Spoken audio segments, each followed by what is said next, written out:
Hello, I'm Alex Gupta with UATV. Joining us from Moldova is Denis Cenusa. He is a political analyst and contributor to IPN News Agency. Hello, Mr. Cenusa. Welcome to UATV. Hello. Thank you for your invitation. Yeah, thank you for joining us. I want to ask you, would you be able to give us a beginner's guide, a rundown of politics in Moldova today, current day? Moldova at the moment is run by a political party, Democratic Party, which is actually the majority party in the parliament. It took over the control of the more than 40 seats, and which actually allows it to adopt laws and at the same time to hinder the opposition to have censored votes, for example. But at the same time, after the elections, presidential elections, first elections after more than 10 years, we got a pro-Russian politician, a pro-Russian president. So we have basically a parliament and executive government which are run by a political party, Democratic Party, which presents itself as pro-European, and we have a presidency office which is controlled by a pro-Russian politician.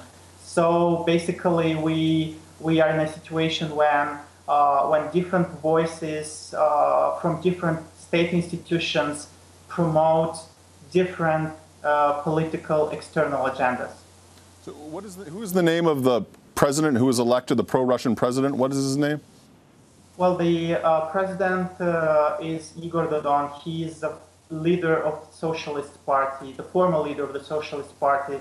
But anyway, he keeps very close relations with this party. According to the legislation, he cannot be the president of the political party. So he in a way resigned from this position, but at the same time, he is in a very good connection with his party, and many times he is the main voice of the party, using this very, let's say, rich position as president of the country.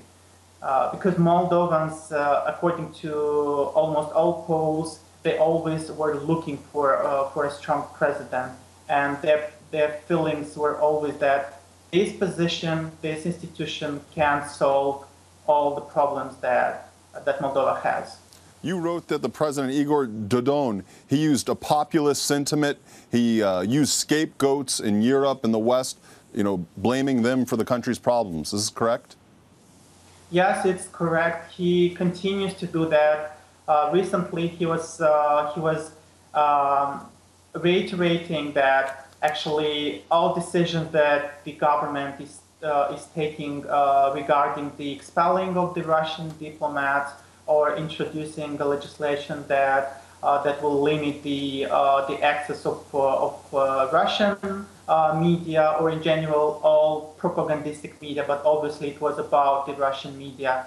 All of these actions, they are coordinated and in a way supported by our Western partners, which is not true, obviously, but he tries to convince the public opinion that behind all this anti-Russian rhetoric of the government, of the Democratic Party, stand a European Union, either European Union or the United States. Who is Vlad Plahotniuc? Vlad Plahotniuc is actually the leader of the Democratic Party. He is the main, let's say, the biggest political player.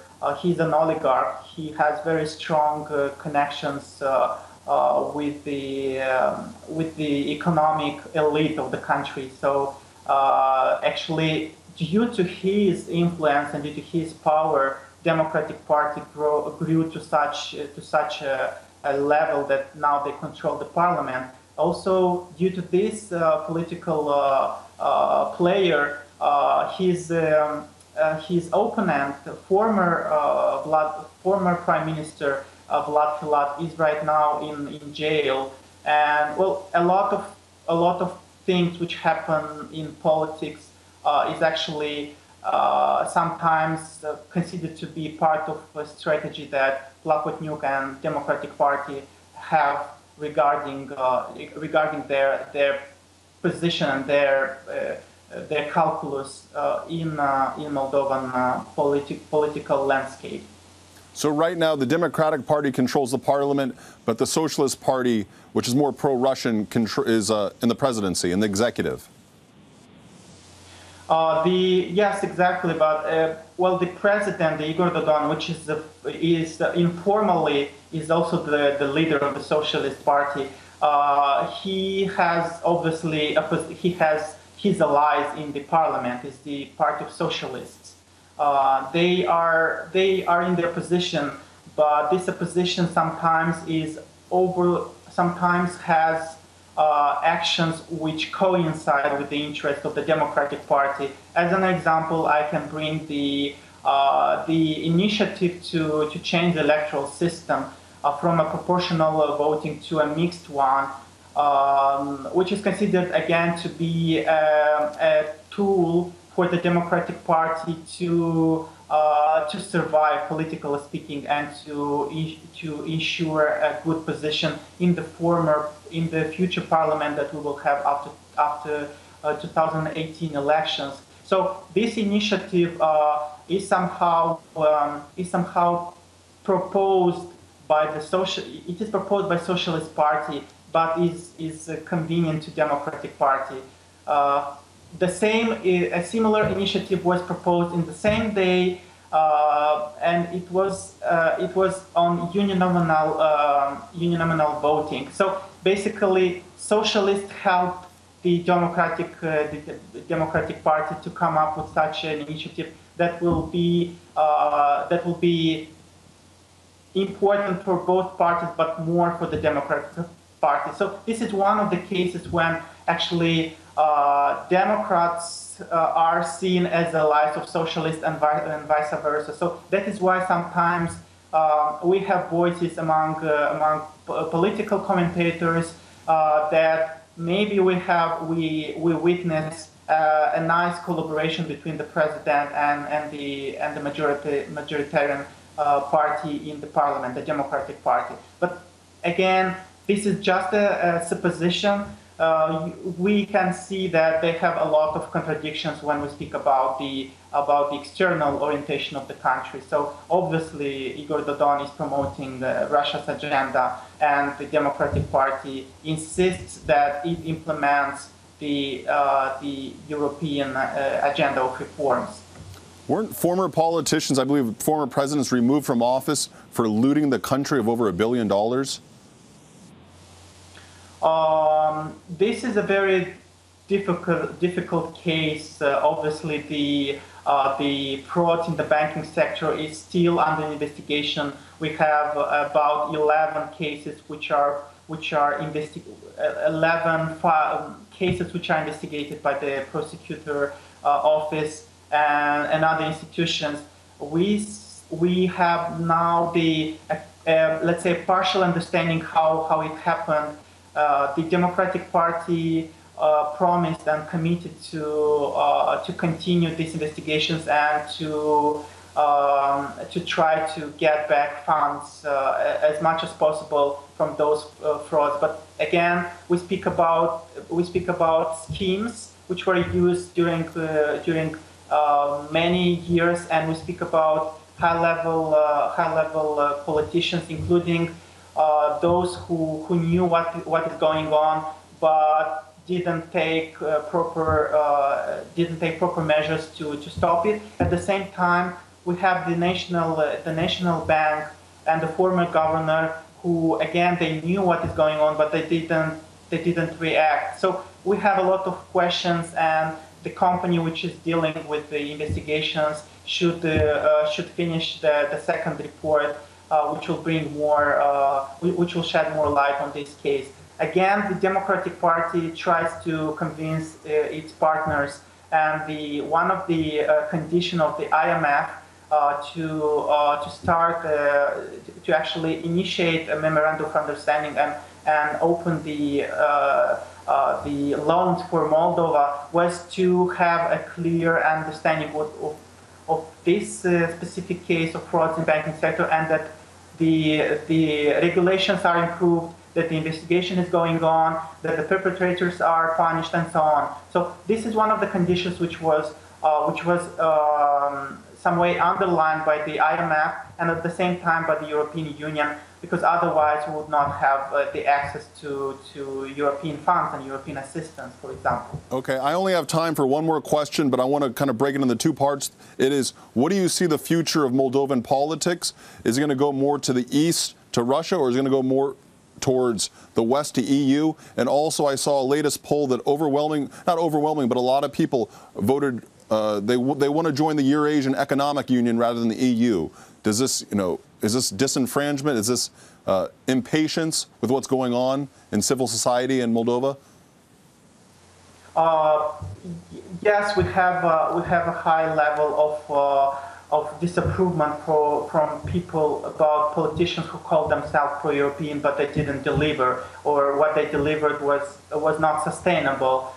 So obviously, the failure of the pro-European coalitions since 2009 influenced the public opinion about the external vector of the country. But again, European Union has about 40 to 45% of support, of public support, which is a lot, taking into account that we've had a big fraud in the banking sector and that we've had a lot of political corruption, and we still struggle to get rid of it. So the political situation is in a shape that can improve the image of the European Union, but it depends a lot on how the Democratic Party will deliver, and at the same time if they will succeed to change the electoral system or not. Because if we have a positive transition of power in 2018 during the elections, parliamentary elections, then maybe we can have this restoring of the sympathy towards European Union, which will be bigger than towards the Eurasian Union. But again, a lot depends on how the European Union imposes the conditionality, how it involves the civil society in monitoring the reforms, and at the same time how efficient is Igor Dodon and his orientation towards Russia, because he already succeeded to sign a memorandum which is actually signed between the President office and the Eurasian Union, and at the same time to ask for a status of observer country within the Eurasian Union. So we see a lot of movement towards east from the President's office. These are very fragmented actions. They are at the same time balanced with a lot of pro-EU rhetoric from the Democratic Party. So a lot depends on how the Democratic Party will act, if they will succeed to change the electoral system, and how the elections will distribute the votes. Because the extra-parliamentary pro-European position is still building up its electorate. So we cannot speak about a strong pro-European position, which will become an alternative to the current Democratic Party, which is falling, but is trying to still improve its image and improve its, let's say, its stand within the country and outside. All right. Well, thank you so much for joining us today, Mr. Cenusa. I really appreciate it. I'd like to have you back on another time to talk about the Moldovan economy, but thank you so much for joining us today. Thank you a lot. Thank you. I'm Alex Gupta with UATV. I was speaking with Denis Cenusa. He is a political analyst and a contributor to IPN News Agency. You're watching UATV.